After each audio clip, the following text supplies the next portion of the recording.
Paz, querido, Deus te abençoe, tudo bem? Vamos lá então para mais uma aula gravada, a aula de hoje, dessa segunda-feira, dia 28 de janeiro, ok? Nós estamos no nosso curso Médio em Teologia pelo IBAD e nós estamos ministrando sobre homilética, ok? Esse é o nosso livro.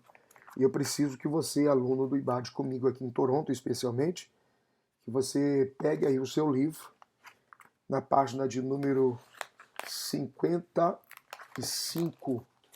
É importante que você estude com o seu livro, tá bom? E não esqueça também de ter uma caneta, um papel nas mãos, para que você possa fazer aí as devidas observações, ok?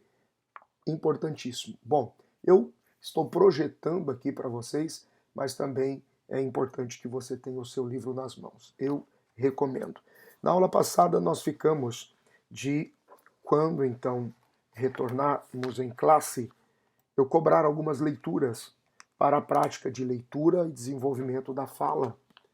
E como a gente está de novo com o problema do frio e da grande quantidade de neve, que ainda está caindo, na próxima aula eu cobro vocês, tá bom? Lembrando, queridos, com todo carinho, não esqueça, nós estamos ministrando vídeos e aulas gravadas. Mas quando você puder, procure o Gilmar na igreja para que você acerte a mensalidade do seu mês, tá bom? Nossa mensalidade começou dia 14 de janeiro. Nós já estamos na terceira aula. E claro, pelo fato de você não estar vindo, à medida do possível, tá bom? Tem alguns que vêm somente na segunda, não tem problema, mas os que frequentarem a igreja terças e quintas e domingos, você pode procurar o Gilmar para acertar a sua mensalidade, tá bom? Vamos lá? Beleza. Gente, nós estamos na página de número 55, unidade 3, falando sobre a mensagem bíblica propriamente dito, tá? Nós vamos precisar muito da Bíblia hoje, ok? Eu vou precisar que você tenha a sua Bíblia nas mãos aí e também o seu livro, tá? Vamos lá, página de número 55, a mensagem bíblica, ok? Veja lá o que eu sublinhei. A mensagem bíblica, verdade de Deus transmitida aos homens, no que se refere à parte material do discurso, é semelhante aos demais, ou seja, deve ser observadas a organização do texto e as técnicas de apresentação. Então, no preparo, na organização, na composição da ideia, do sermão, da mensagem, ela segue regras muito comuns, normais e semelhantes a qualquer outro discurso. Claro que, como nós estamos lidando com a palavra de Deus e com a revelação da palavra de Deus, nós vamos depender muito mais da mente de Deus aqui, do Espírito Santo, do enchimento do Espírito Santo, da presença do Espírito Santo, da dependência de uma vida de oração, porque nós estamos tratando de um conteúdo sobrenatural e espiritual, ok? Então vamos um pouquinho mais à frente lá. Página de número 57, capítulo de número 1, dentro dessa unidade, a verdade divina. O que eu tenho lá? O que eu registrei lá no começo? Início do parágrafo, dá uma olhadinha. Não há no mundo um livro como a Bíblia, tão antigo e ao mesmo tempo tão atual. Um livro completo que aborda todos os assuntos e dá ao homem toda a orientação necessária para a sua vida, ok? O homem produziu muitas filosofias, ideologias e religiões, sempre com o intuito de chegar ao conhecimento da verdade plena, mas fracassou em suas tentativas, pois nada pode ser comparado ao conhecimento registrado nas Escrituras. Por quê? Porque o homem trabalha com o subjetivismo, com o relativismo, o homem trabalha com as suas ideias meramente filosóficas, partindo do pressuposto e partindo da única base de pensamento, o homem, o homem. Agora, nós estamos lidando com a verdade de Deus. Eu até destaquei ali no meio do parágrafo, João 8:32.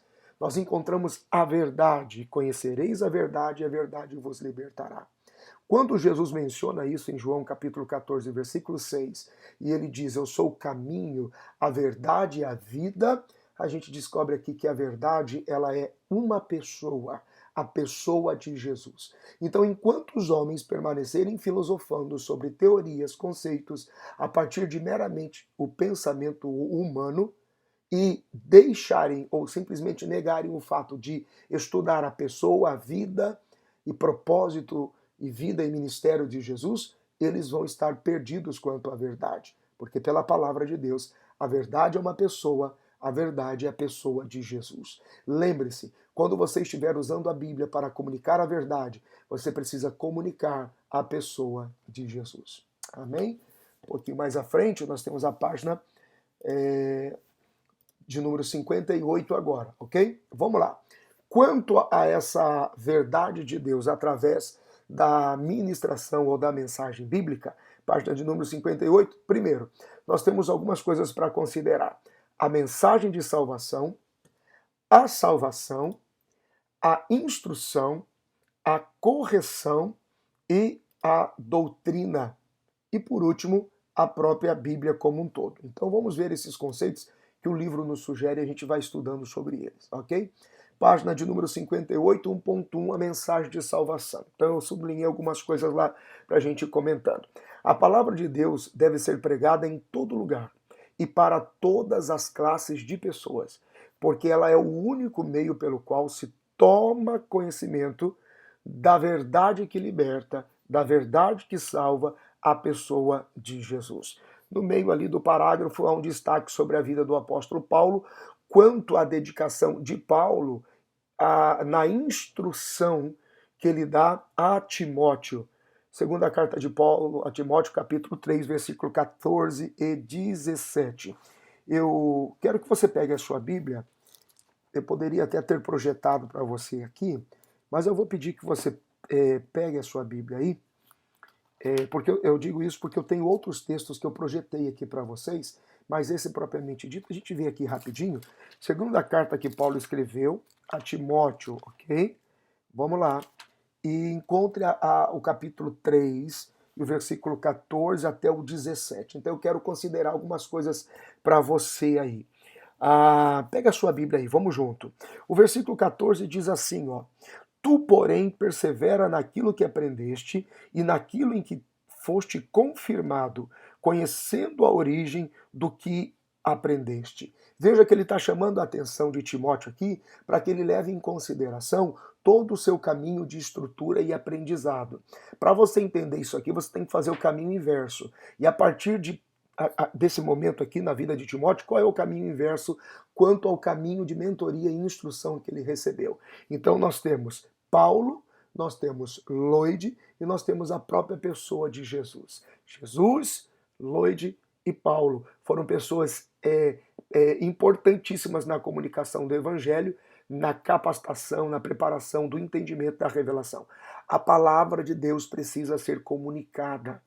Veja, pode ser simplesmente um parente, um tio, um avô, uma avó, um amigo, um vizinho, não importa o que você é para alguém. Comunique a palavra do Evangelho. No versículo de número 15 diz: E que desde a infância aprendeste as santas escrituras, as quais podem fazer-te sábio para a salvação pela fé em Cristo Jesus. Veja que ele considera aqui, ó, desde a infância, nós temos três coisas a considerar: o pai, nós temos aqui a criança enquanto menino e menina ou adolescente, criança, e temos o jovem, ok? O jovem, ele tem autoridade e poder através da palavra de Deus. Ele já é vencedor por intermédio da palavra de Deus. E segundo o versículo 15 aqui, nós vemos que as crianças, elas serão sempre vitoriosas quando elas tiverem na pessoa do pai a demonstração do amor de Deus. A criança que cresce, tendo como referência o pai na demonstração do amor de Deus, se tornará um dia um jovem poderoso, se tornará um dia um jovem vencedor pelo uso da palavra. Então não importa se você tem a oportunidade de falar para um adulto, para um jovem, para um adolescente, para uma criança. Se tiver a oportunidade, comunique a palavra. É imprescindível que você se torne como pai, por exemplo, o discipulador dos seus filhos. Então, A Bíblia, a mensagem de Deus, ela é a mensagem de salvação para todos, em todo tempo, em todo momento, em toda circunstância, ok? O que mais que a gente tem aqui? Quanto ainda da responsabilidade da propagação da palavra, da mensagem bíblica, da palavra de Deus. 1.1.1, a questão da salvação. Muitos caminhos, de modo geral, carregados de misticismos e meditações, são apresentados ao homem com o objetivo de proporcionar-lhe paz interior e de levá-lo a um estado de espiritualidade elevada. Mas somente o que leva a Deus é capaz de preencher o vazio que aflige a alma humana. Então são tantas filosofias, são tantos conceitos, são tantos textos e mais textos e pensamentos de autoajuda que querem elevar o homem a uma postura, a um nível, né, de contemplação, de plenitude espiritual, mas nenhuma destas filosofias conseguem o resultado sobrenatural que a palavra de Deus pode proporcionar na vida de uma pessoa. É pela palavra de Deus que a verdade de Deus se revela, que a glória de Deus se manifesta. Veja, a gente não pode esquecer disso. Na carta de Paulo aos Romanos, no capítulo 3, versículo 23, o texto cita isso, o livro cita isso, porque todos pecaram e estão destituídos da glória de Deus. Então não existe outro caminho senão o retorno para Deus, através da pessoa de Cristo, através da palavra de Deus. Como pregador, como comunicadores, como pregadores e comunicadores que o somos, ou que você vai ser, nós temos essa responsabilidade de conduzir as pessoas de volta para Deus, de volta para aquele lugar de glória junto de Deus. Nós, como pregadores, temos como principal mensagem e responsabilidade manifestar a palavra de Deus.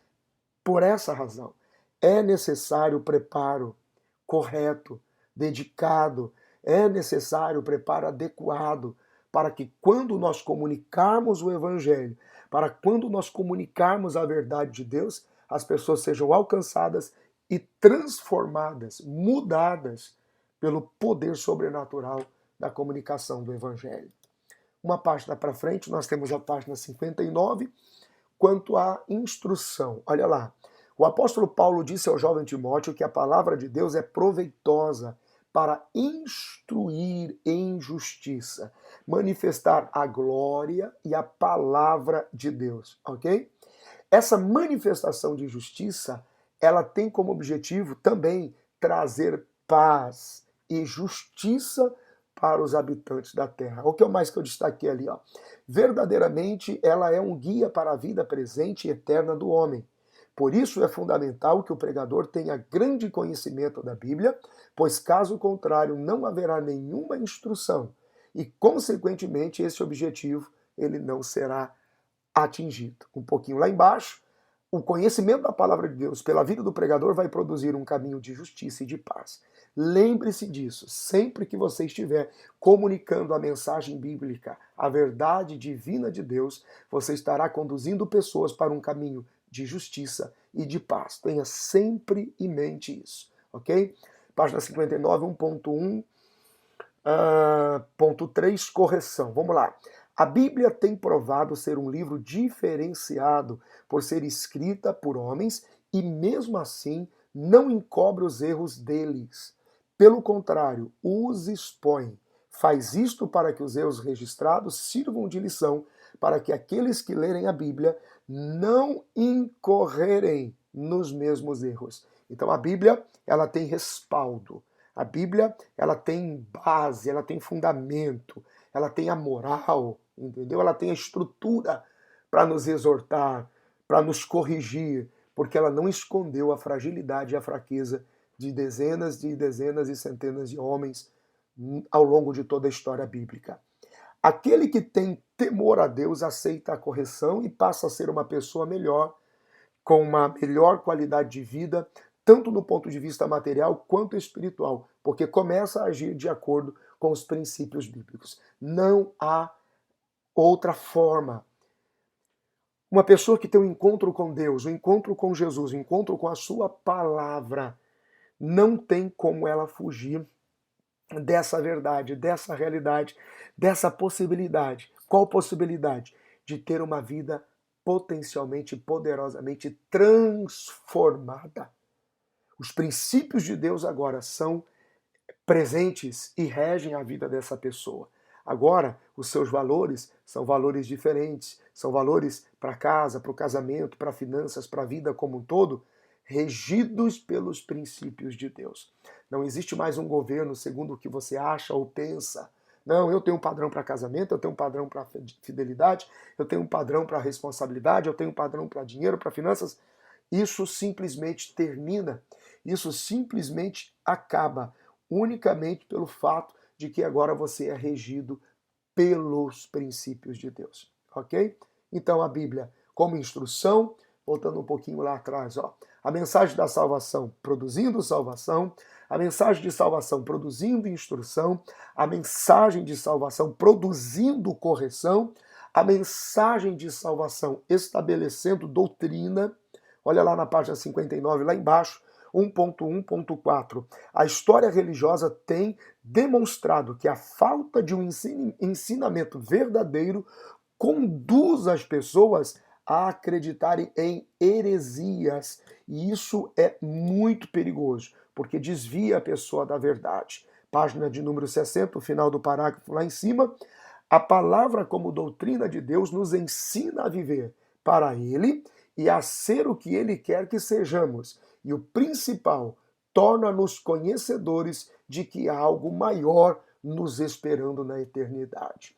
Pegue a sua Bíblia aí um pouquinho, por favor. Eu já citei esse texto várias vezes, mas não me canso de fazer menção desse texto, porque ele é um texto de grande responsabilidade e nos chama a atenção quanto à doutrina de Deus, ok? Vamos lá, carta que Paulo escreveu aos Colossenses. Eu não vou nem comentar como eu fiz das outras vezes, porque eu já fiz isso em outras aulas, mas quando eu citar aqui você vai lembrar. Vou produzir apenas um comentário leve, rápido, tá? Carta de Paulo aos Colossenses, por favor, ok? Colossenses. E nós vamos aqui, ó, no capítulo de número 2, tá? Carta de Paulo aos Colossenses. Pegue a sua Bíblia aí, você que está me acompanhando no vídeo, você que está acompanhando essa aula, pega a sua Bíblia, é importante. Capítulo de número 2, versículo de número 8. Vamos lá, olha aqui, ó. Tendo cuidado para que ninguém vos faça presa sua por meio de filosofias vãs e de vãs sutilezas, segundo a tradição dos homens, segundo os rudimentos do mundo e não segundo a Cristo. Olha o perigo da fundamentalização com base na filosofia meramente humana ou doutrina distorcida ou desprovida de base única pela palavra de Deus. Olha o que vai causando. Pega a sua Bíblia aí, acompanhe aqui comigo. Vamos lá. Versículo 9, capítulo 2, carta de Paulo aos Colossenses. Porque nele habita corporalmente toda a plenitude da divindade. Tudo está em Cristo. Olhe para Jesus. O que significa olhar para Jesus? Olhe para a palavra de Deus. Olhe para os evangelhos. Versículo 10. E estáis perfeitos nele, que é a cabeça de todo principado e potestade. Ele é o Senhor de tudo e de todos. Veja. No qual também estáis circuncidados com a circuncisão não feita por mão no despojo do corpo dos pecados da carne, mas pela circuncisão de Cristo. Ele nos tornou e nos fez filhos de Deus por sua morte, assim a circuncisão na cruz do Calvário, ok? Vamos lá. 12. Sepultados com ele no batismo, nele também ressuscitastes pela fé no poder de Deus, que o ressuscitou dentre os mortos. Versículo importantíssimo para a defesa do batismo. Por que eu preciso me batizar? Porque é assim que nós damos testemunho e declaramos com um ato sobrenaturalmente profético, que quando nós mergulhamos e nos levantamos, nós fomos sepultados com ele e agora ressurgimos com ele para uma nova vida em Deus. Versículo 12, Colossenses 2 e 12, guarda esse versículo aí, gente. E quando vós estáveis mortos nos pecados e na incircuncisão da vossa carne, vos vivificou juntamente com ele, perdoando-vos todas as ofensas. Não despreze o poder sobrenatural, salvador de Cristo no Calvário, perdoados de todas as ofensas, gente. Olha aqui. Havendo riscado a cédula que era contra nós nas suas ordenanças, o qual de alguma maneira nos era contrária, e atirou do meio de nós, cravando-a na cruz, e despojando os principados e potestades, os expôs publicamente, e deles triunfou em si mesmo, porque de demônios e obras do inferno não se pode ter medo, nem mimimi, nem milindre, tem que expor, expulsar e declarar vitória. Aleluia! Cristo é o nosso maior exemplo e é o nome sobre todo nome que nos garante vitória. Versículo 16: portanto, ninguém vos julgue pelo comer ou pelo beber, ou por causa dos dias de festa, ou da lua nova, ou dos sábados, que são sombras das coisas futuras, mas o corpo é de Cristo. Veja a fundamentalização de doutrinas heresias que podem se infiltrar e podem ser ministradas, induzindo o povo a tirar o foco da palavra e do sacrifício de Cristo, gente valorizando mais objetos ungidos, é sal ungido, é rosa ungida, é capa ungida, atributos judaicos ou do judaísmo, de cultura e comportamento religioso completamente fora dessa realidade que é ser igreja de Cristo, igreja dos gentios. Olha o versículo de número 18. Ninguém vos domine a seu arbítrio com pretexto de humildade e culto aos anjos. Olha isso. Envolvendo-se em coisas que não viu, estando em vão inchado da sua carnal compreensão. É isso o efeito do doutrinamento dos homens, da filosofia humana. Querem que você simplesmente obedeça porque deu na cabeça do cara, que o cara achou que é assim que Deus está fazendo, e não importa se a Bíblia está dando aval e verdade, e sendo honesta, e sendo bíblica, genuinamente bíblica. Então vai inventando coisa. O cara até se veste de humildade, evoca os anjos. Você está entendendo? Veja o problema de uma mensagem não doutrinariamente bíblica.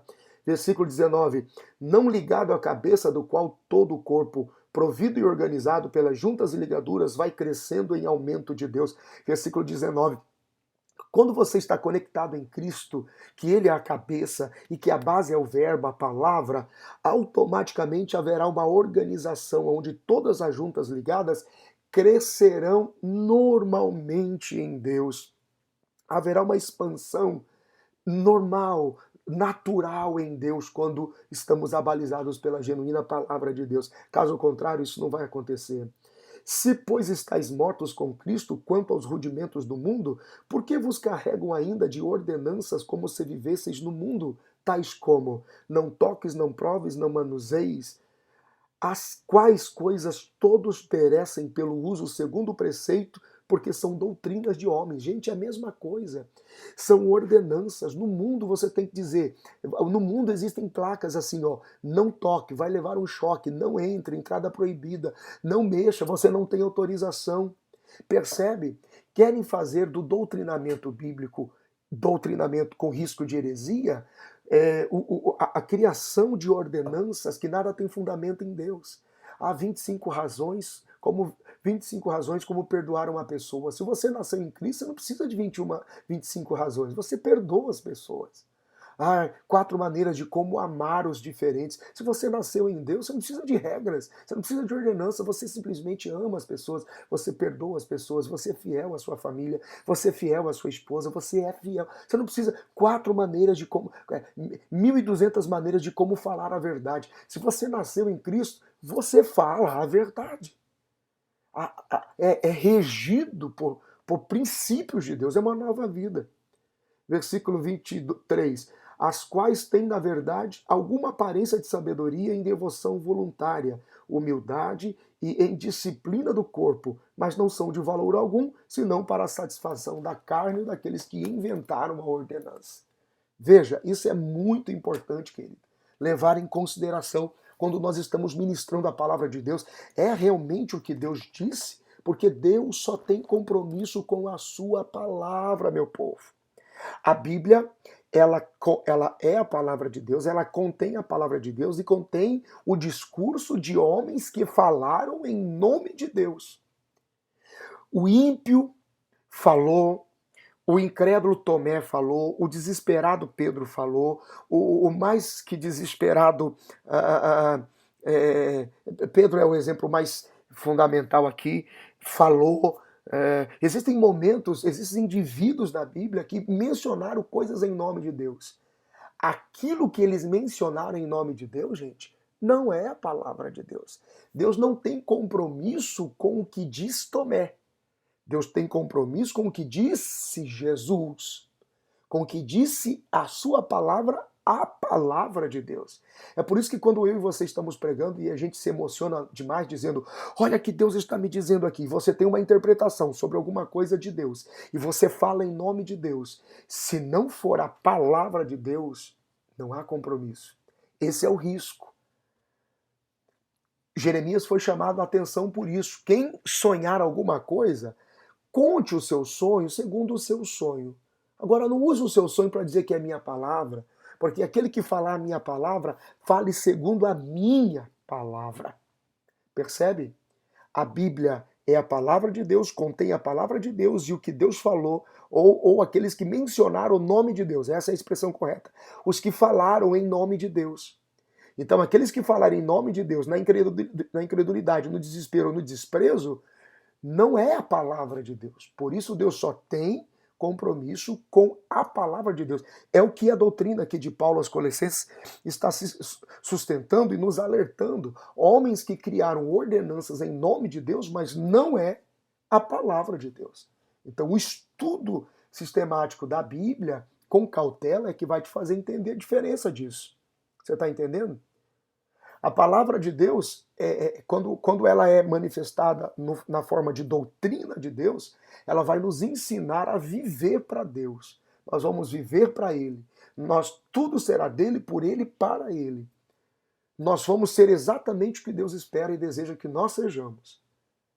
Nós vamos nos tornar conhecedores e manifestadores da verdade de Deus. Porque todas as vezes que a gente ministra a palavra de Deus, segundo a palavra de Deus, nós ministramos com esperança, e mais do que isso, com esperança pela eternidade. Percebe? Importantíssimo isso. Muito legal. E por último aqui, página 60, 1.1.5, quanto à Bíblia, a Bíblia é o instrumento de trabalho do pregador, por isso, para que este tenha sucesso em suas obrigações para com o reino de Deus, precisa estudá-la com dedicação e tornar-se hábil no seu manuseio, para não ser enganado por ninguém ou envergonhado perante as pessoas. Ok? À medida que eu vou falando e vou destacando aqui, a gente vai dando o geral de tudo, de todo o conceito, tá? Vamos avançar um pouquinho mais. O que a gente tem aqui agora? Página de número 61, ok? Vamos lá. Capítulo 2. A eficácia da mensagem pregada. Todos os crentes têm o chamado de Deus para fazer a sua obra, mas para alguns o chamado acontece de maneira específica, ok? Não pode simplesmente achar que porque alguém fez, você pode fazer também. Se não for um chamado específico, não vai fluir. Porém, lá no meio do parágrafo, lá na página 61, o específico, como o próprio nome indica, requer dos escolhidos maior preparo, pois visa um alcance maior de vidas para o reino de Deus, ok? Lembra a história do machado? O machado, quando é afiado, precisa-se pouca força, entendeu? Se você tem habilidade, ele está afiado, é o preparo, é pouca força. Vamos lá, 2.1. O sucesso na pregação bíblica. Muitos crentes acreditam que para pregar não é necessário muito estudo, basta o poder do Espírito Santo que ele vai dar no momento e está valendo. E até hoje muita gente acredita realmente nisso. E eles usam, e o livro sustenta aqui, é interessante, eles têm como base Mateus no capítulo 19. Vou até citar aqui pelo livro mesmo para a gente ganhar tempo aqui, que eu tenho mais coisas da Bíblia para citar para vocês. Olha só. O que a página 62 lá em cima diz? Ó? Essas pessoas, as quais defendem tal posicionamento, costumam usar um argumento para esse texto, que é Mateus capítulo 10, versículo 19, dizendo, mas quando vos entregarem, não cuideis de como ou o que haveis de falar, porque naquela hora vos será dado o que haveis de dizer. Aqui, gente, nesse momento aqui de Mateus 10 e 19, o Senhor estava falando a sua grande comissão, e ele está dizendo que se eles fossem levados diante de autoridades, juízes, que os condenariam por causa da pregação e da defesa do Evangelho, eles teriam do Espírito Santo uma condição, uma capacidade sobrenatural de defender o porquê estavam anunciando o Evangelho.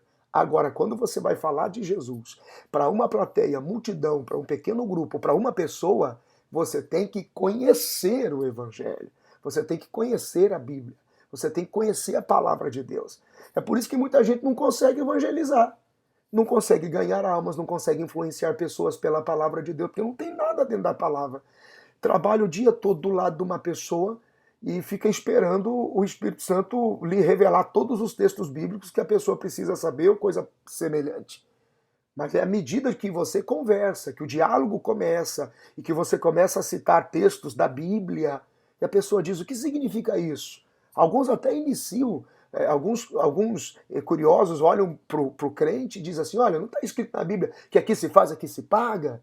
Hã? Não está escrito na Bíblia que Deus nos deu livre-arbítrio e a gente pode decidir o que quer? Pega essa, deixa, mas mostre pela palavra o que realmente a palavra está dizendo. Ok? Um pouquinho mais lá, ó. Uma, duas, três, quatro linhas lá, ó. A gente pode começar na terceira, no próximo parágrafo. Na verdade, Mateus, ao registrar tais palavras, estava dizendo que o Espírito Santo os capacitaria para ter argumentos convincentes para dar às autoridades, o que os deixaria confuso, provando que havia algo diferente naqueles homens. Porém, essa capacidade intelectual de responder às autoridades não é a mesma para a pregação do Evangelho para as pessoas comuns, pois esta exige estudo e preparo. Foi o que nós comentamos aqui, ok? E o próximo parágrafo lá diz o seguinte, ó: a pregação não é algo simples como muitos pensam. Ela exige do pregador não só destreza para manusear o texto sagrado e estudo aprofundado do que Deus revelou, como também paciência para encontrar a palavra adequada para anunciar essa mensagem, ok? Eu até fiz uma observação ali no livro, acabei deixando ali, ó, tá aparecendo. Cuidado quando você diz: olha o que Deus está me dando, ok? Eu comentei anteriormente sobre quando você falar, fale a respeito da palavra de Deus, ok? Lembre-se, a Bíblia é a palavra de Deus, contém a palavra de Deus e contém o que ímpios e outros tantas pessoas falaram usando o nome de Deus. Porém, Deus só vai ter compromisso com a palavra que Deus disse, que Deus falou, ok? Um pouquinho mais adiante, vamos lá, página de número 63. Quanto à atenção, 2.1.1, existem pregadores que não se preocupam em estudar, ou melhor, em escutar o outro, compreender as suas razões, seus anseios e as suas verdades. Só querem pregar, pregar e pregar. Parece que não há nada para se aprender com o próximo. Um pouquinho lá embaixo, no final, na última linha, ouvir é um exercício que enriquece a alma e possibilita ao mensageiro saber o momento certo de falar. Então aqui, esse prestar atenção não é só individualmente quando você conversa com as pessoas, porque as pessoas te dizem a necessidade, aonde está doendo, qual é a dor delas. As pessoas te dizem quanto da necessidade delas. Ali você começa a entender o que você tem, o que você pode, o que você deveria pregar e estar pregando. Ok? É importante ouvir não só as pessoas, como outros oradores, outros pregadores. Também importantíssimo quanto à experiência, página 63, temos ali 2.1.2, a experiência. É importante que o pregador mantenha uma vida de oração, consagração, santificação e leitura da palavra de Deus, para que seja instaurada uma comunicação direta com o Espírito Santo. E assim, obter a inspiração para pregar realmente aquilo que Deus quer. Isso quer dizer que a mensagem nasce primeiramente na alma daquele que busca o Senhor. Basicamente, o Espírito Santo começa a te incomodar. Você olha para a igreja, você olha para o mundo, você vê as notícias, você conversa com as pessoas, você fala com casais, você fala com jovens e adolescentes. O Espírito Santo vai te chamando a atenção por necessidades, carência, estresse, dor, enfermidade, problemas espirituais, batalhas espirituais. Você já começa a ter uma iluminação, um entendimento de um cenário, de uma realidade, e isso vai te chamando a atenção. Você então vai para a oração, e na oração, Espírito Santo, o que o Senhor quer que eu fale? Qual é a sua direção? Começa a vir ao seu coração a necessidade do que falar. A oração, o jejum, o estudo da palavra vão dar a você experiências com Deus poderosas para que na transmissão da mensagem você consiga criar um impacto ainda maior. As pessoas consigam aprender, entender e experimentar aquilo junto com você. Ok? É questão da experiência. Página 63, 2.1.3, a vivência. O orador precisa pregar com a alma e viver o que está pregando. A mensagem deve ser sentida no seu coração para que a sua oratória não se transforme em uma ação profissional do púlpito. Gente, isso é simplesmente importantíssimo. Já falamos muito sobre isso em outros instantes. Vamos lá. Eu anotei lá em cima uma frase, aqui na página 64, é uma frase que quando eu ouvi, gravou, calou dentro de mim e eu sempre mantenho isso vivo dentro de mim. E a frase é o seguinte: é triste quando as nossas atitudes gritam mentira àquilo que os nossos lábios insistem em dizer que é verdade. Eu até fiz um trocadilho ali na hora de escrever, ó, que é mentira, tá vendo? Veja lá, agora que eu vi, na hora de escrever, porque a gente vai pensando, a frase correta fica assim, gente, ó. É triste quando as nossas atitudes gritam mentira, o que os nossos lábios insistem em dizer que é verdade, tá? Eu escrevi mentira 2 vezes. O que significa isso? É muito ruim quando a gente fica falando de verdade da boca para fora e na hora de viver, a gente vive, na verdade, uma mentira. Então é triste quando as atitudes gritam mentira. Por que gritam, pastor? Porque às vezes as nossas atitudes mentirosas falam muito mais alto do que a palavra de verdade que a gente está tentando falar na boca. Tá bom? Pega aí, desculpa pelo erro da minha anotação, porque foi à medida que eu vou pensando rápido. Página 64, 2.1.4, inspiração, ok? A inspiração é aquele instante que vem à mente do pregador, um tema bíblico a ser transmitido ou uma palavra que o Senhor Deus quer que seja comunicada à sua igreja.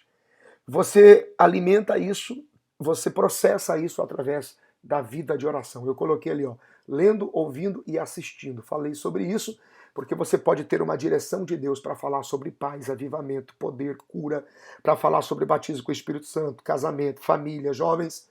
Então o Espírito Santo vai te iluminando os assuntos e você vai, através da vida de oração, através da leitura da Bíblia, da leitura de livros, assistindo mensagens, assistindo pessoas que falam do mesmo conteúdo, você vai tendo um entendimento sobre aquilo ali e Deus vai gerando em você uma inspiração para falar e para pregar.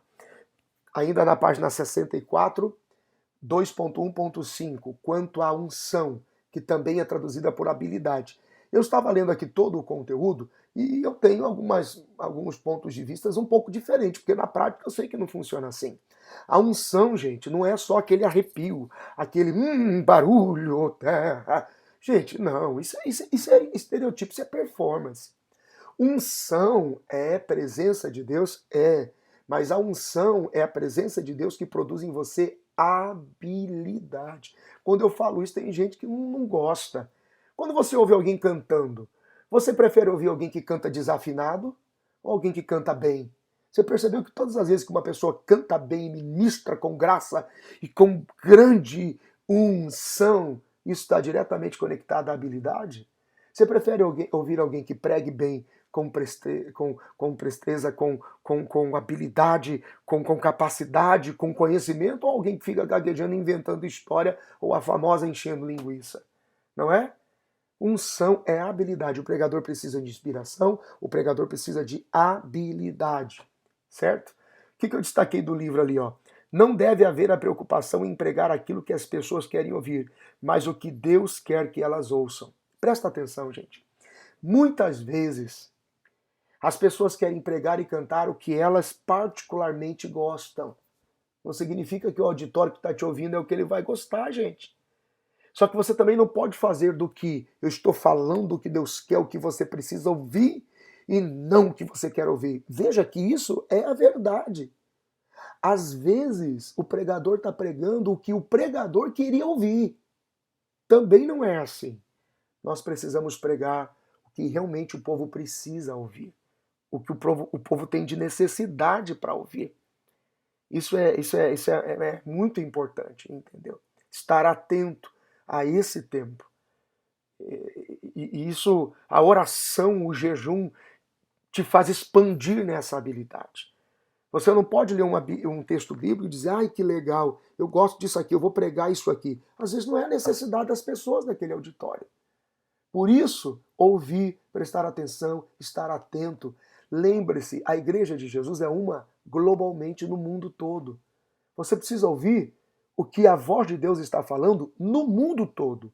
E não se individualizar ou se trancar no seu mundo de igreja e achar que o povo para quem você está ministrando é o único povo que existe como igreja.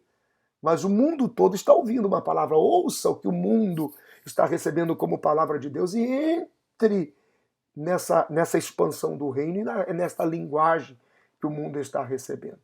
Ok? Unção, também a habilidade. Claro que nós temos a questão da humildade, que é fundamental, certo? O pregador não deve se preocupar em impressionar ninguém, nem no uso exagerado de palavras difíceis. Não há proveito quando a mensagem é complexa demais e as pessoas não conseguem entender. Jesus foi simples em suas palavras, no entanto, transmitiu sua mensagem melhor que qualquer outro homem. Só que, por favor, gente, não confunda simples com simplório. Não confunda simples com simplório.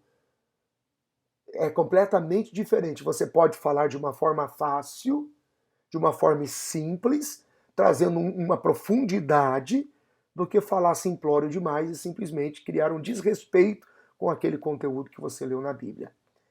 Página 65, observação. O grande erro de muitos pregadores é não conhecer quem são as pessoas que o ouvirão. A mensagem pode ser a mesma, mas a maneira de se comunicar ou de ser comunicada deve ser adequada ao público.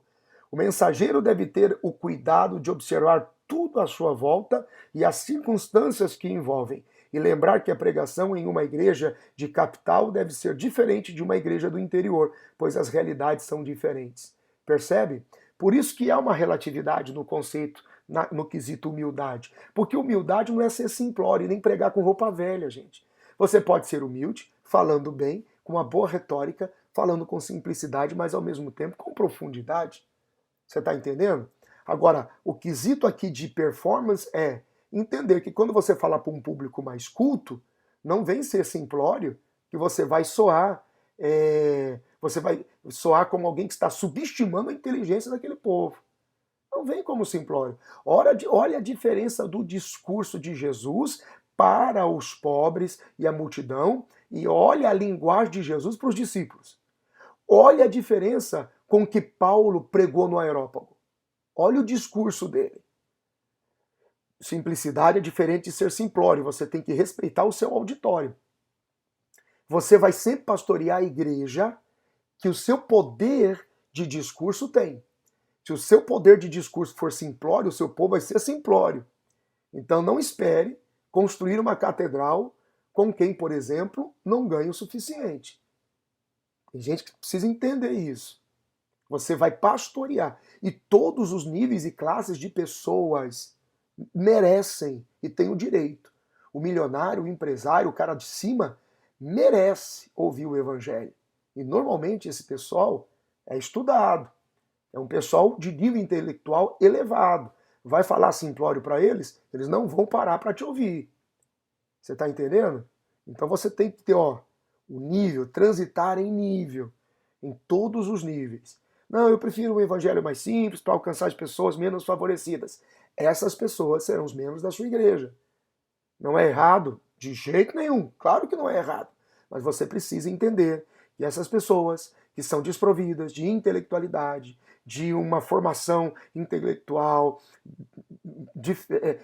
um pouco mais aquém, nem sempre terão poderes aquisitivos tão substanciais assim para que você, por exemplo, possa investir numa obra missionária arrojada. Você vai ter que ter uma igreja. Você está entendendo? Eu tenho um amigo meu em São Paulo, por exemplo, que ele pastoreia uma igreja na favela. E a igreja da favela tem ali mais ou menos umas 1.000 pessoas. Porém, não sai dali. A igreja da favela que ele pastoreia salva muita gente, mas não tem ido muito longe no processo de evangelização. Em contrapartida, ele tem uma outra igreja, uma congregação, porém, em um dos bairros mais nobres da cidade. A linguagem é diferente, a forma de se comunicar é diferente, porém, quando ele precisa construir igrejas e quando ele precisa avançar na obra missionária, que ele cuida de mais de 80 campos missionários, é a igreja que tem uma entrada diferente, porque as pessoas que estão lá são pessoas economicamente diferentes que constroem essa obra. Gente, ó, uma questão de visão. Tem gente que me ouviu falar isso porque nós estamos num curso, isso aqui é um médio em teologia.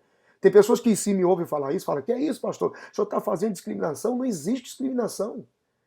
Discriminação é quando o pessoal pensa que eu só tenho que pregar para gente de favela e não posso pregar para gente de alto poder aquisitivo ou comportamento. Todos merecem. O Jesus morreu por todos, minha gente.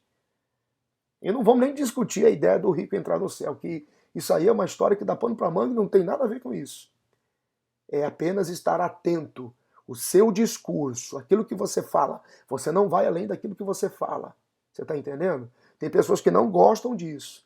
Não tem problema. Obra missionária é uma missionária. Grandes catedrais, grandes catedrais. Percebe?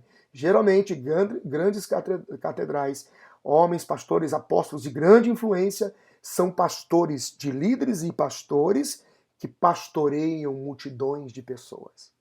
Percebe? Então, peça a Deus que sempre te oriente em tudo, por onde você tem que transitar. Vamos lá. E Deus está falando com alguém aqui. Deus está falando com alguém aqui. Tá bom? Página de número 67, capítulo 3, a inspiração divina do pregador. Tratamos a questão da unção. Vamos um pouquinho ali.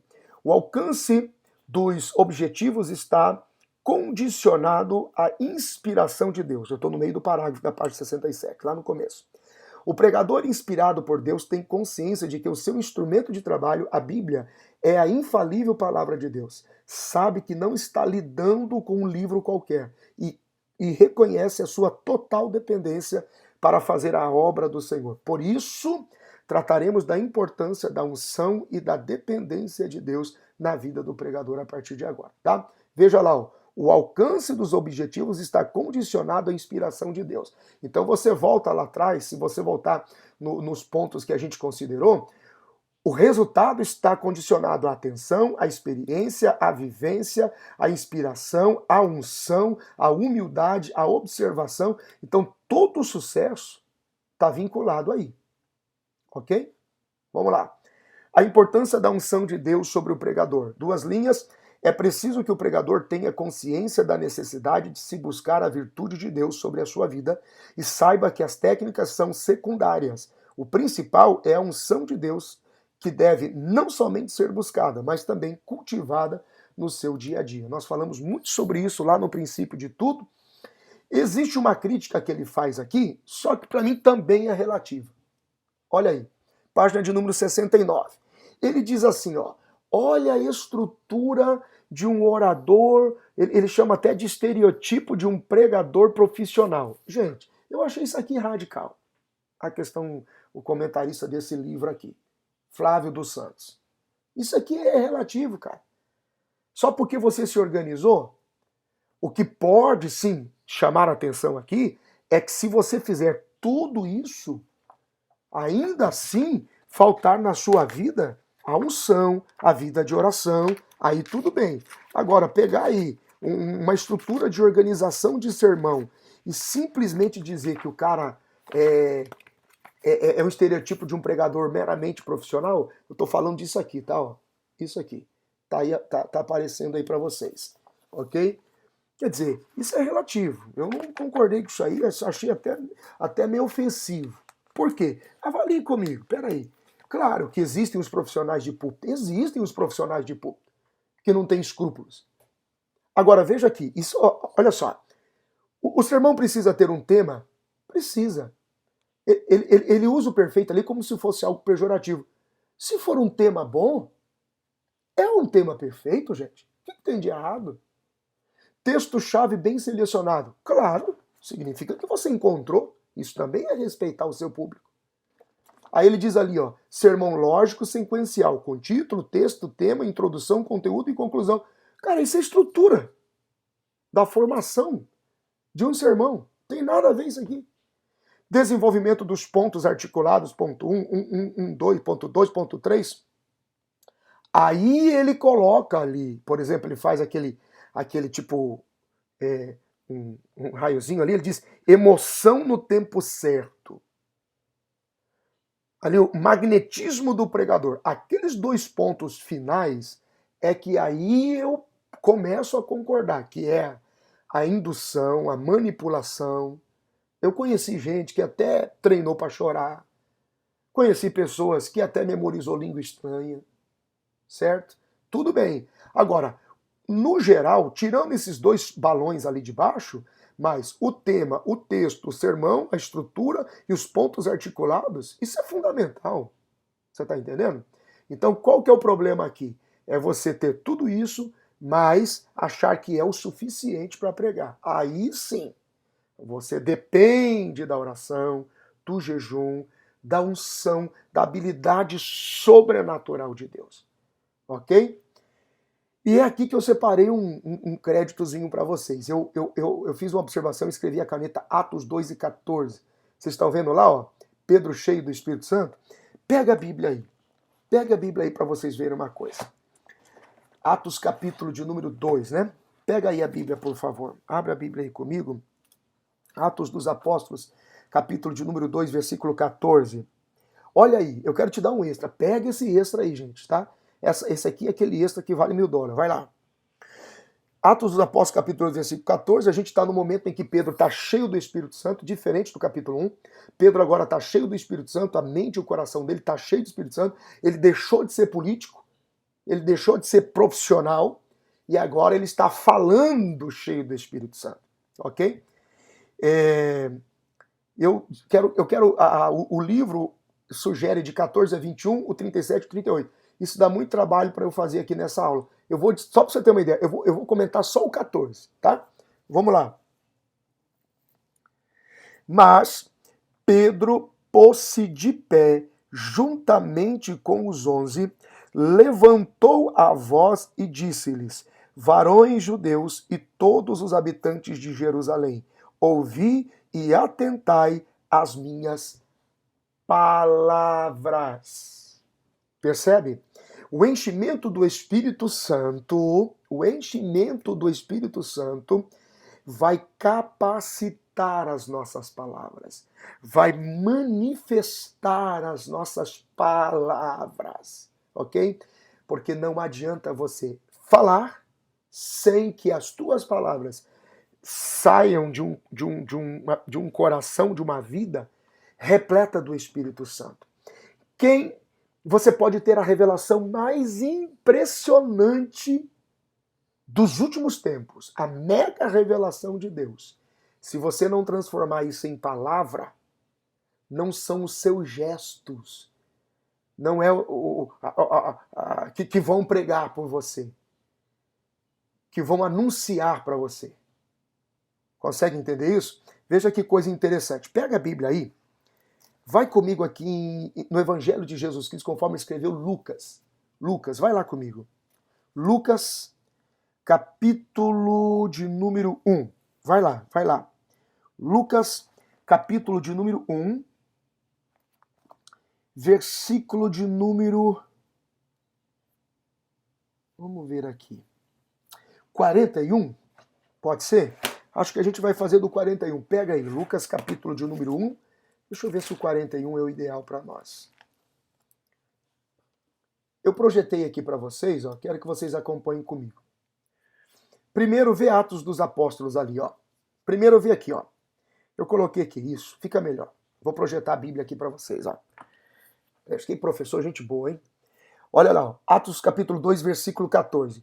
Pedro, porém, pondo-se em pé com os 11, levantou a sua voz e disse-lhes: Homens judeus e todos os que habitais em Jerusalém, seja-vos isto notório e escutai as minhas palavras, ok? Então vamos lá. Eu quero que você pegue aqui Lucas capítulo 1. Ó, vou projetar aqui para você, tá? Lucas capítulo 1, vamos no versículo 12. Vamos no versículo 12. Vai lá, Lucas capítulo 1, versículo 12. Desde lá de cima, que você vai entender. Vem comigo, lá no 12. Olha lá, acompanha lá na tela aqui do vídeo. Zacarias, e Zacarias vendo-o, turbou-se e caiu temor sobre ele.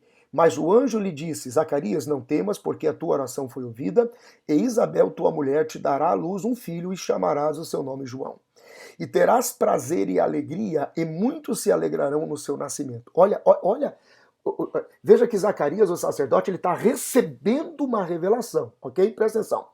Terás prazer e alegria, e muitos se alegrarão no seu nascimento, porque será grande diante do Senhor, e não beberá vinho, nem bebida forte, e será cheio do Espírito Santo, já desde o ventre da sua mãe, e converterá muitos dos filhos de Israel ao Senhor. Olha isso, uma mensagem de conversão poderosa ao Senhor seu Deus. Versículo 17. E irá diante dele no espírito e poder de Elias, para converter os corações dos pais aos filhos e os rebeldes à prudência dos justos, com o fim de preparar o Senhor um novo bem disposto. Olha a revelação. Disse então Zacarias ao anjo: Como saberei isto, pois eu já sou velho e a minha mulher avançada em idade? E respondeu o anjo e disse-lhe: Eu sou Gabriel, que assisto diante de Deus, e fui enviado a falar-te e dar-te estas alegres novas.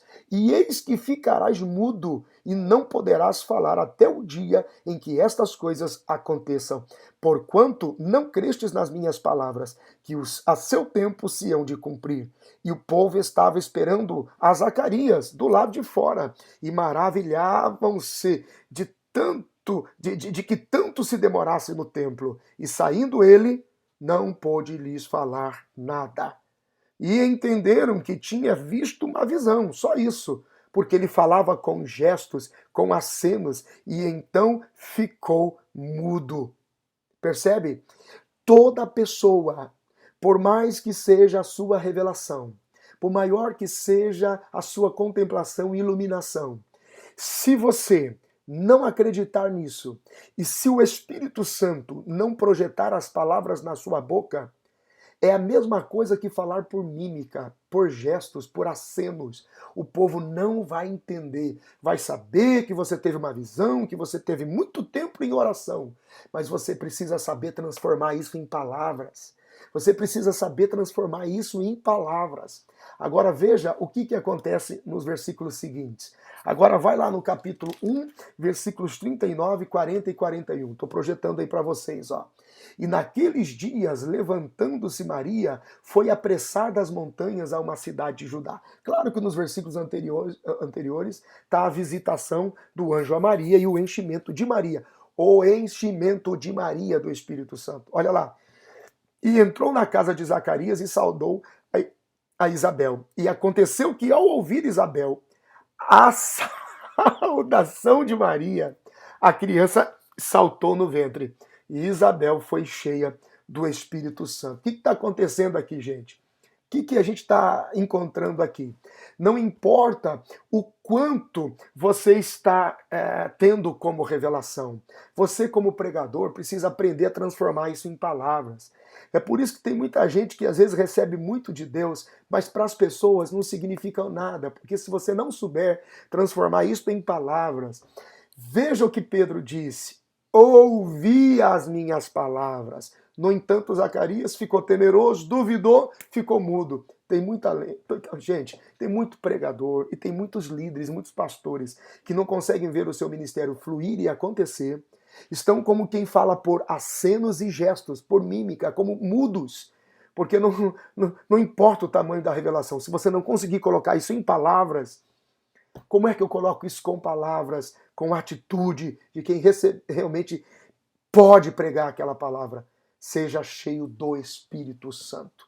Meu Deus, que coisa Não sei você, mas é muito legal. Seja cheio do Espírito Santo. Glória a Deus. Foi bacana isso aqui. Página de número 70, 3.2.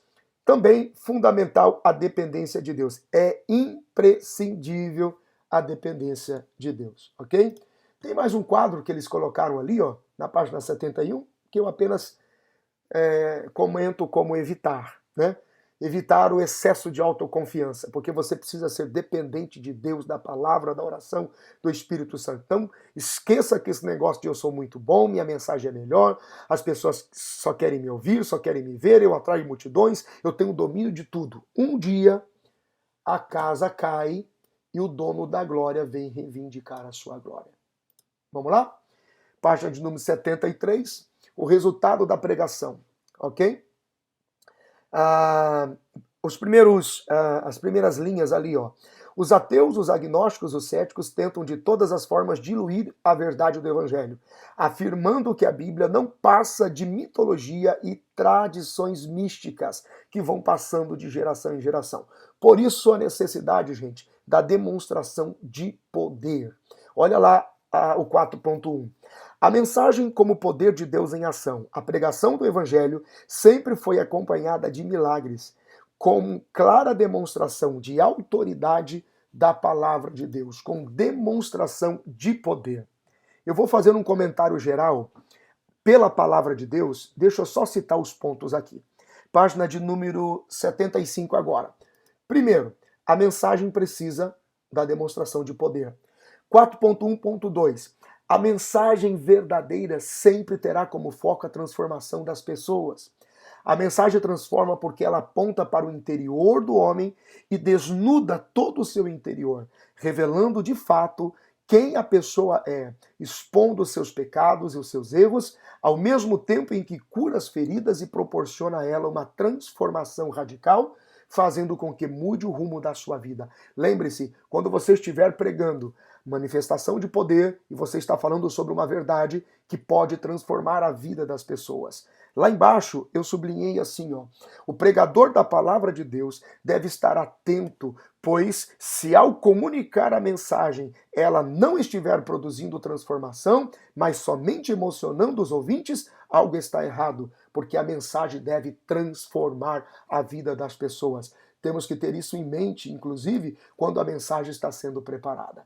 Mais um ponto, e aí eu comento de forma geral. 4.1.3, a mensagem sempre deverá produzir o efeito da verdadeira vida e paz, que só Cristo pode dar. No mundo atual, muito se fala de paz. Os homens estão em busca dessa paz, pois o caos tem se instaurado de tal forma que não há mais segurança em lugar nenhum da terra onde haja o ser humano. Porém, esquecem de que paz, além de ser buscada, é para ser vivida, ou seja, ela só existirá de fato a partir do momento que atitudes pacíficas forem desenvolvidas ou desenvolvidas dias após dia. Lembre-se, quando você estiver comunicando as verdades bíblicas, o poder do Evangelho, você tem na mão uma ferramenta poderosa para ministrar, produzir paz e vida na vida das pessoas. Não só de uma pessoa, como de uma rua, um bairro, um estado, uma cidade, um país inteiro. Esse é o poder do Evangelho. Lá embaixo, por fim, o pregador da palavra de Deus também deve ter o mesmo sentimento que Paulo teve, o desejo de se entregar totalmente à tarefa de comunicar a mensagem. Para tanto, deverá não somente ler a Bíblia, mas viver os seus ensinamentos, tê-la no seu coração e ser uma pessoa e ter a Bíblia no seu coração, mas viver os seus ensinamentos, ok? Eu acho que eu estou lendo aqui. Vamos ler de novo? Deixa eu ler de novo. Por fim, o pregador da palavra de Deus também deve ter o mesmo sentimento que Paulo teve, o desejo de se entregar totalmente à tarefa de comunicar a mensagem. Para tanto, deverá não somente ler a Bíblia, mas viver os ensinamentos, tê-la no seu coração e ser uma pessoa que prega e vive o que prega. Bom, ele vai e vem, não só repetindo os conceitos, como destacando os conceitos. Por quê? Eu quero falar sobre isso. Ó. O culto é a soma da unidade do altar com o povo. E eu quero destacar o que a gente leu. Só para revisar. Os resultados da pregação. Então a mensagem, ela tem o poder de Deus em ação, ela tem o poder de transformar, ela tem o poder de manifestar a verdade que traz vida e paz. Aí você diz assim, pastor, mas o que está acontecendo? Por que esse povo não recebe? Por que esse povo não quer? Por que esse povo não entende o que nós estamos experimentando? Nosso compromisso é pregar, cheios do Espírito Santo. Comunicar a verdade de Deus, respeitando as pessoas que estão ali, o auditório e o ambiente onde nós estamos. Mas você precisa ter em mente uma coisa. Eu separei aqui um texto aqui, ó. Números capítulo 19. Eu vou projetar aqui, como tudo que eu estou projetando, mas é bom você abrir a sua Bíblia e notar e fazer a observação, tá? Olha lá. Números capítulo 19. Veja o que a Bíblia está dizendo aqui. Falou mais o Senhor a Moisés e a Arão, dizendo: este é o estatuto perpétuo de lei, tá lá, sublinhei. Por quê? Esse estatuto aqui, ó, esse estatuto de lei, ele ganha característica perpétua porque o Senhor estabelece isso para sempre. O Senhor ordenou dizendo, aqui Deus está dizendo, como que eu quero que um culto funcione? Diga aos filhos de Israel que me traga uma novilha vermelha ou uma novilha ruiva, que não tenha defeito, que não tenha sido posto jugo sobre ela. Darei ao sacerdote Eleazar, e ele tirará para fora do arraial, degolar-se-á diante dele. Eleazar, o sacerdote, tomará do seu sangue com o seu dedo, e dele aspergirá para a frente da tenda da congregação 7 vezes. Então queimará a novilha perante os seus olhos, o seu couro, a sua carne, o seu sangue, como o seu esterco a queimará. E o sacerdote tomará a madeira, o pau de cedro, o hisopo, o carmesim, e os lançará no meio do fogo que queimará a novilha. Perceba que Deus está dizendo, é assim que eu quero que o povo venha à minha presença. Hoje, nós temos muito do espírito da religiosidade. Hoje nós temos muito do espírito da religião. As pessoas vêm como mendigantes, como mendigos, como desgraçados, e não como adoradores. Veja como as pessoas se aproximavam de Jesus nos evangelhos, com sede e fome pela presença de Deus que podia curar e libertar. Então até hoje nada mudou. É assim que o culto tem que ser contextualizado. Você tem que falar isso para as pessoas lá da sua igreja, você tem que falar isso para a sua casa, para a sua família. Quando você for pregar de novo, você que já prega, prega essa mensagem. Prega ela. Como é que o culto acontece? Como que se compõe um culto? Primeiro, Deus diz, diga para o povo que me traga. Pronto, começa aqui, gente. Por que o Senhor não cura mais? Porque tem muita gente vindo para o culto que não quer cura. Não espera ser curado. Diga para o povo que me traga. O culto é a soma do que o altar vai apresentar. O que o altar apresenta? O que o sacerdote Eleazar iria apresentar? O que o povo traz. O que o povo traz é o que a gente apresenta no altar. Isso é uma parceria. Diga ao povo que me traga. O altar ele reflete exatamente o que o povo trouxe. É por isso que quando o povo está apático, sem graça, sem vida, o culto vai ser apático, sem graça, sem vida. Mas percebe quando o povo vem disposto a adorar, responde o louvor, aplaude, canta, celebra, pula, fala em mistério, língua estranha, vem a tempo para oração. Olha quando o povo vem pronto para fazer um culto valer a pena, que a igreja não vira de ponta cabeça. Hoje nós temos uma multidão de pessoas vindo para a igreja e não querem nada. Não sabem nem porque estão vindo. Não vem esperando cura, não vem esperando avivamento, não vem esperando. Eu me lembro do tempo em que a igreja era 6:30 da tarde, a gente estava na porta da igreja esperando a igreja abrir, já tinha 80 pessoas esperando a igreja abrir. A igreja abria 5 para 7, o culto ia começar às 7:30, estava todo mundo de joelho. Jesus me batizou com o Espírito Santo fora de culto, orando numa quarta-feira. Você percebe? Jesus entrou na minha casa, restaurando a vida do meu pai sem frequentar a igreja. Havia fome, minha mãe desesperada disse, Deus existe. Olha como é que tem que ser o culto. Diga ao povo que traga uma novilha vermelha, que era um achado no rebanho. Deus está dizendo, eu quero algo novo, eu quero algo diferente. Eu quero que você traga para o culto algo que vá destacar a sua adoração junto de mim. Um glória a Deus diferente, um aleluia diferente, uma expectativa diferente, eu quero. Eu quero uma novilha sem defeito, eu não quero um culto mal feito. Eu quero que nada, que não tenha sido, que não exista julgo. Eu não quero nada ocupando o meu espaço. Eu não quero nada em cima do meu culto. Eu quero você com uma expectativa nova, sem defeito, com a atitude de quem me ama, e não quero nada ocupando o meu espaço.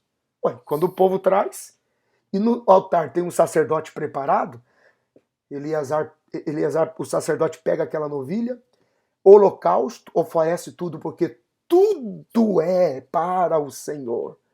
Oferece tudo. E a Bíblia diz que o sacerdote agora tem que completar o sacrifício. Versículo de número 6. Porque você, quando ministrantes, enquanto ministrantes, pregando, ministrando, seja louvando ou cantando ou pregando, nós vamos completar o que o povo traz. Por isso que quando você está pregando e vê uma pessoa chorando, alguém glorificando e mãos levantadas, você vai entender que Deus está com você naquela palavra e você vai pregar cada vez mais. Quando você está ministrando uma palavra e o povo não está respondendo, porque você já está dando o reflexo de quem não quer nada, você vai se desanimando e o culto vai ficando pesado. Mas quando o povo traz o que Deus espera, versículo de número 6, você coloca a madeira de cedro, que é algo que produz estabilidade, algo que traz nobreza, uma madeira utilizada para construir igrejas, casas de pessoas nobres, e era a madeira exata, ideal para o mastro de navio, porque não tinha sombra de variação. Então a pessoa traz o culto, você começa a ministrar estabilidade na casa, no culto, na família, na continuidade, na navegação da vida. A pessoa vai ter estrutura, firmeza no casamento, nos negócios. O isopo, que fala daquela plantinha que consegue romper desafios, vencer montanhas, escalar montanhas, a possibilidade de você se sobressair e Deus lhe honrar. O carmesim, que é a dupla honra de Deus sobre a sua casa, sobre os seus filhos, sobre a sua família, sobre o seu casamento. Perceba que quando há uma unidade, quando realmente o povo traz, e o sacerdote agora sabe que tem que dar o melhor porque o povo trouxe, o culto é diferente. E aí nós temos ainda um resultado aqui, ó. Se você ir ali no versículo de número 10, Números 19, versículo 10, olha ali. E o que apanhou a cinza da novilha lavará suas vestes e será imundo até a tarde. Isso será por estatuto perpétuo aos filhos de Israel. É só essa última parte ali, ó. E ao estrangeiro que peregrinar no meio deles. Porque quando a igreja faz a sua parte, o sacerdote sabe que a igreja veio e o céu enche a casa, todos os peregrinos, todos os estrangeiros, todos os visitantes não crentes comerão daquele sacrifício. Todo mundo que passar por ali encontrará salvação. Aleluia. Cara, isso é muito legal. Anote isso, gente. E vamos viver essa comunicação poderosa do Evangelho que pode produzir a salvação a milhares e milhares de pessoas. Valeu, IBAD, classe de treinamento. Deus abençoe. Por favor, você pode deixar o seu comentário aí na parte de baixo e vai ser muito legal poder servir você com a palavra de Deus. Bom estudo. Até a próxima aula. Deus te abençoe.